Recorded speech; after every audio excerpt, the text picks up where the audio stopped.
This content was created purely for entertainment and informational purposes. The creators of this vlog do not endorse drinking and driving, debauchery, underage drinking, public intoxication, speeding, street racing or any other form of delinquency. I'm just a guy, with a drink, talking about cars. Please don't take this too seriously.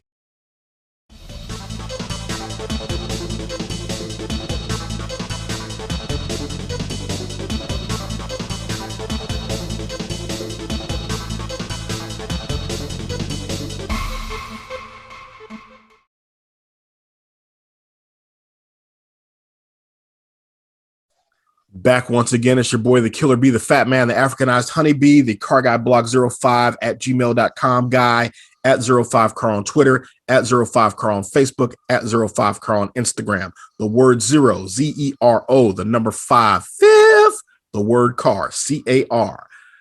With me, as always, my incredible co-host, she who makes it rain, Mae Flowers. What up, Mae? Yo. Yes, making it rain like a baller in the strip club.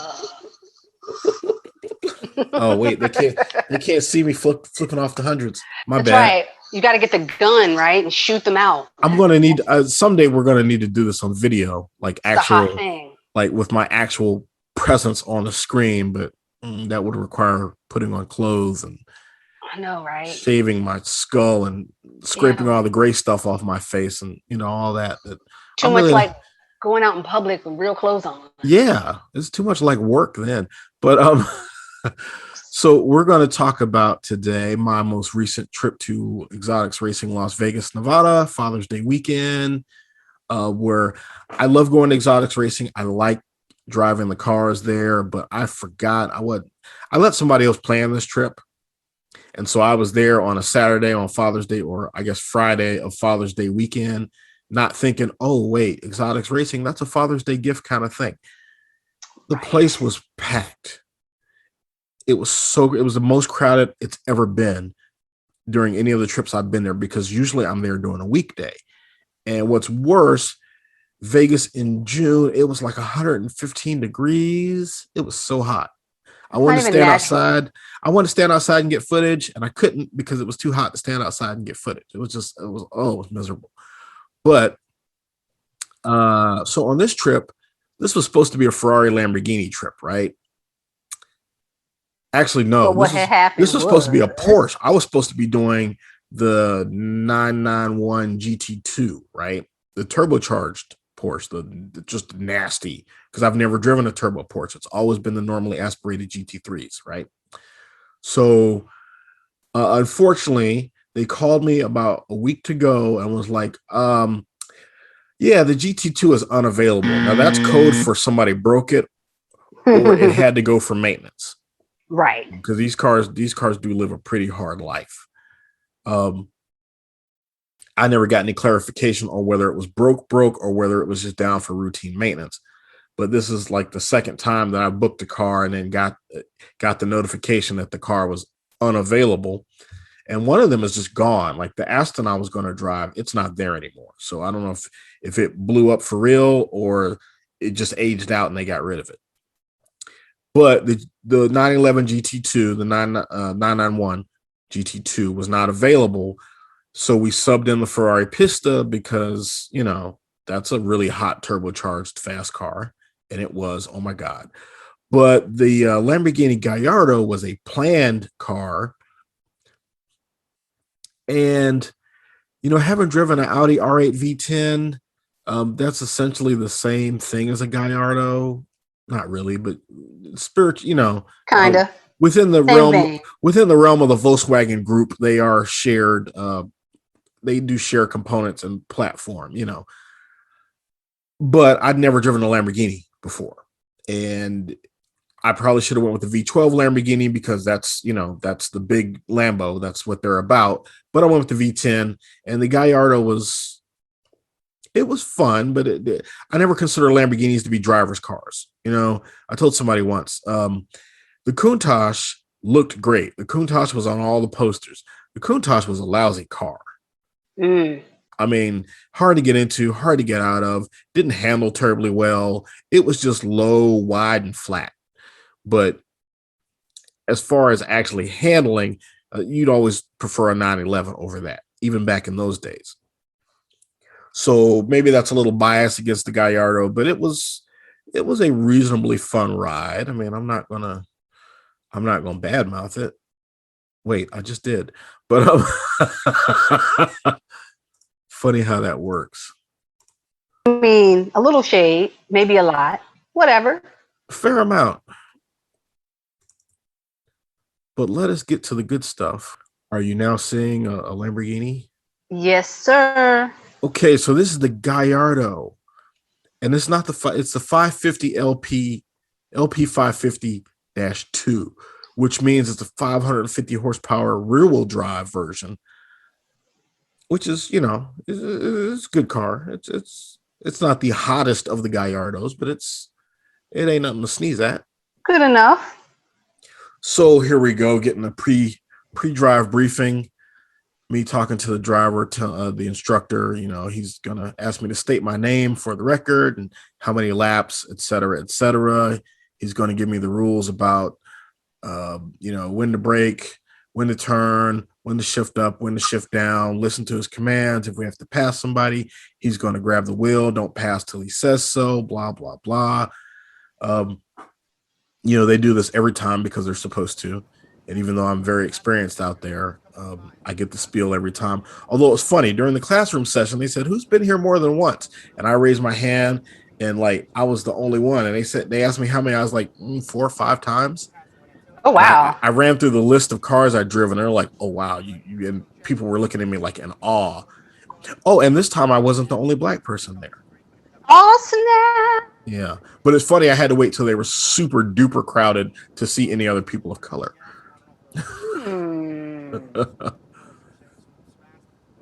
But there were also several people there with European accents. So it's, It's different. But it's Vegas, and they draw that kind of crowd because there's not that many places on earth you can do this with these cars. Plus, they have the global challenge thing where you can compare your lap times against everybody else, including a couple of very well-known professional race car drivers. Oh, okay. Like Juan Pablo Montoya and Rubens Barrichello. So, yeah.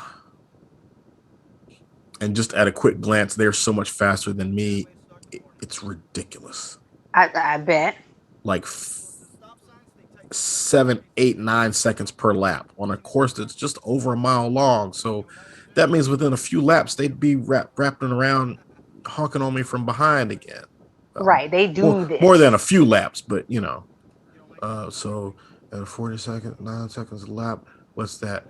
5. Oh, Jesus. Yeah. Okay. A few laps, 6, 7 laps, they'd be on my tail. Right. That's horrible.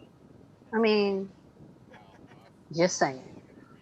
But that's with no traffic. Now, the trick about this place is getting a clean lap when there's absolutely no traffic out there.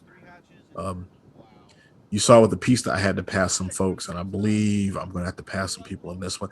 Actually, I think I always end up passing somebody. I can't remember the last time I had 5 uninterrupted laps. But yeah, I think the last time we did a series, there's a bunch of people out there. Down into the first corner, hard braking here, 40 miles an hour or so. And down the front stretch, and just mash the pedal and go. Go until he says brake. And you're going, and you're going. 100 miles an hour, going. 105, 115, 110. Yeah, thereabouts. In the corner, down in the banking, up to the top, right back up to almost 90 or 100. Right-hander here, pretty steep. And now we got this little bump and the flick left over the hill, off to the left, harder left, drift out to the left, brake hard for the hairpin, hard right turn, late apex, later, apex, gas, little flick to the left here, just tap the brake. Sometimes you just lift off the gas through the chute there, brake hard for the front corner, right-hand turn, 50 on the gas.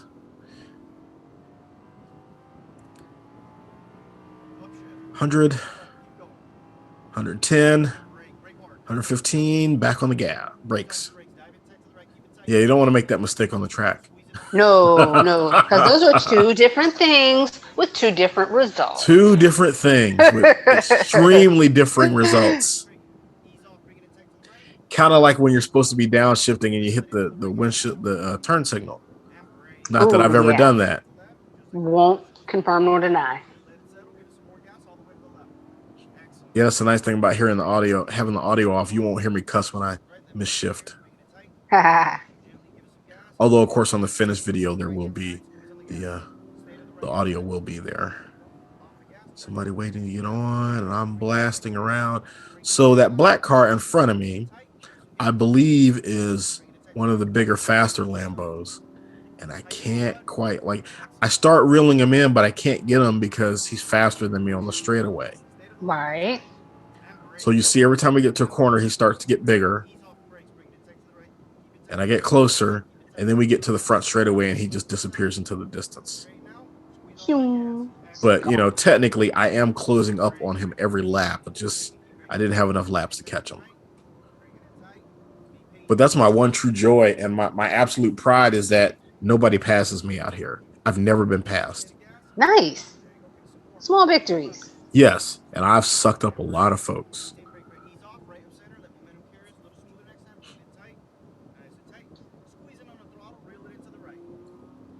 Oh, I love it. I just wish the track was longer. And they won't let us use the long configuration. You see on the track map, they got the interior. Right, they've got that little loop in the middle. Yeah. I believe they only use that for the track school or the pro drivers. Because they do have sort of a spec car track school type deal that they do. Mm-hmm. Or they used to. I don't know if they still do it. I didn't see the cars out there when I was there, but that doesn't mean they don't still have them. Because I don't know where they store the cars, but I don't think they store the cars on site. Like I haven't seen any place where they could store or maintain. Yeah, I'm sure they've got some kind of off-site facility. Yeah, well, they got to have another building because the main paddock is outdoors. So yeah. And you saw me pass the SUV. That's the scout vehicle, or what they call their the surveillance laps, reconnaissance laps. I forget what they call it. That's where they take you out when you leave the classroom.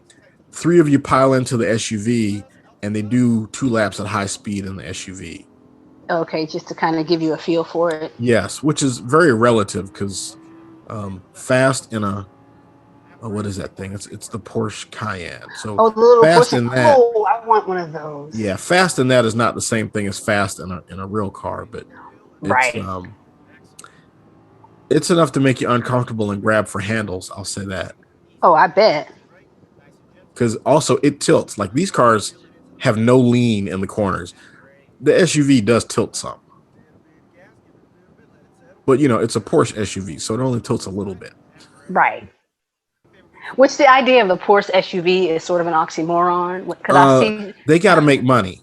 So, yeah. Here's the thing you have to remember. You saw how close I got to him there, and then he kind of got away from me, and then I had to pull in. Right. So the thing is, Porsche is not a car company. Porsche is an engineering company. I mean, that if you ever looked at their full name, they are an engineering firm that builds some cars. And in the old days, they mostly built, a handful of runabouts and some lightweight race cars. And a couple of times during their history, they've come very close to just flat out running out of money.